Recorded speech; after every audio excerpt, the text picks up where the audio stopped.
ನಮಸ್ಕಾರ ವೀಕ್ಷಕರೇ, ನಮ್ಮ ಚಳ್ಳಕೆರೆ ಟಿವಿಗೆ ಸ್ವಾಗತ. ಇಂದಿನ ಪ್ರಮುಖ ಸುದ್ದಿ. ತಳಕು ಹೋಬಳಿಯ ಘಟಪರ್ತಿ ಗ್ರಾಮ ಪಂಚಾಯಿತಿ ವ್ಯಾಪ್ತಿಯ ವಿವಿಧ ಗ್ರಾಮಗಳ ನಿವೇಶನ ರಹಿತರು ಹಾಗೂ ಅರ್ಹ ಫಲಾನುಭವಿಗಳು ನಿವೇಶನ ಮಂಜೂರಾತಿಗೆ ಆಗ್ರಹಿಸಿ ಅನಿರ್ದಿಷ್ಟಾವಧಿ ಧರಣಿ ಸತ್ಯಾಗ್ರಹಕ್ಕೆ ಮುಂದಾಗಿದ್ದಾರೆ.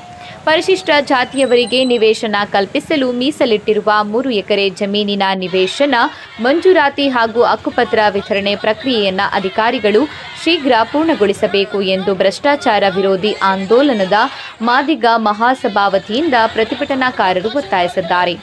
ರಿಜಿಸ್ಟ್ರೇಷನ್ ನಂಬರ್ 52ರಲ್ಲಿ ಒಟ್ಟು 24 ಎಕರೆ 3 ಗುಂಟೆ ಜಮೀನು ಇದ್ದು, ಅದರಲ್ಲಿ 3 ಎಕರೆ ಜಮೀನನ್ನ ಪರಿಶಿಷ್ಟ ಜಾತಿಯವರಿಗೆ ನಿವೇಶನ ನೀಡಲು ಮೀಸಲಿಡಲಾಗಿದೆ.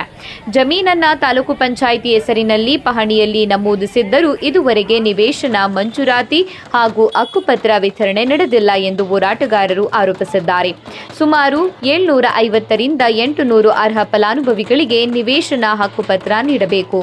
ಅಧಿಕಾರಿಗಳು ಸ್ಥಳಕ್ಕೆ ಭೇಟಿ ನೀಡಿ ಸಮಸ್ಯೆ ಪರಿಹರಿಸುವವರೆಗೂ ಧರಣಿ ಮುಂದುವರೆಸಲಾಗುವುದು ಎಂದು ಪ್ರತಿಭಟನಾಕಾರರು ಎಚ್ಚರಿಕೆ ನೀಡಿದ್ದಾರೆ.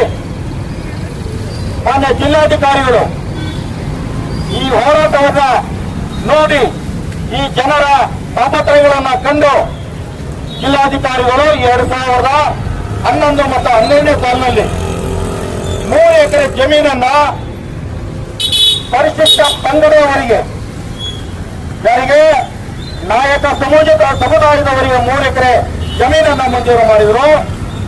ಅದೇ ರೀತಿಯಾಗಿ ಪರಿಶಿಷ್ಟ ಜಾತಿಯವರಿಗೆ 3 ಎಕರೆ ಜಮೀನನ್ನು ಮಂಜೂರು ಮಾಡಿದರು.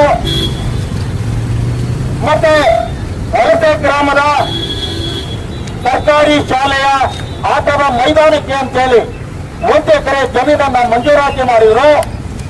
ಮಂಜೂರಾತಿ ಮಾಡಿದ ನಂತರ ಆದೇಶದ ಕಾಪಿಯನ್ನ ತಹಸೀಲ್ದಾರ್ ಅವರಿಗೆ ಮತ್ತೆ ಮಾನ್ಯ ತಾಲೂಕ್ ಪಂಚಾಯತಿ ಕಾರ್ಯನಿರ್ವಾಹಕ ಅಧಿಕಾರಿಗಳಿಗೆ ಕಳಿಸಿಕೊಟ್ರು. ಅವರ ಆದೇಶವನ್ನ ಪಾಲನೆ ಮಾಡಬೇಕಾಗಿರ್ತಕ್ಕಂಥ ತಹಸೀಲ್ದಾರ್ ಆಗಿರಲಿ, ತಾಲೂಕ್ ಪಂಚಾಯತಿಯ ಕಾರ್ಯನಿರ್ವಾಹಕ ಅಧಿಕಾರಿ ಆಗಿರಲಿ, ಇವರು ಯಾರು ಕೂಡ ಇವರ ಆದೇಶವನ್ನ ಪಾಲನೆ ಮಾಡಲಿಲ್ಲ. ಇದರಿಂದ ನಮಗೆ ಗೊತ್ತಾಗ್ತದೆ ಅಧಿಕಾರಿಗಳು ಎಷ್ಟು ಭ್ರಷ್ಟರಿದ್ದಾರೆ. ಸರ್ಕಾರದ ಮೇಲಧಿಕಾರಿಗಳ ಯಾವುದೇ ಆದೇಶವನ್ನು ಪಾಲನೆ ಮಾಡ್ತಾ ಇಲ್ಲ. ನಿವೇಶನ ಹಂಚಿಕೆ ಮಾಡಲು ತಹಶೀಲ್ದಾರ್ಗೆ ಹೇಳಿದ್ದಾರೆ.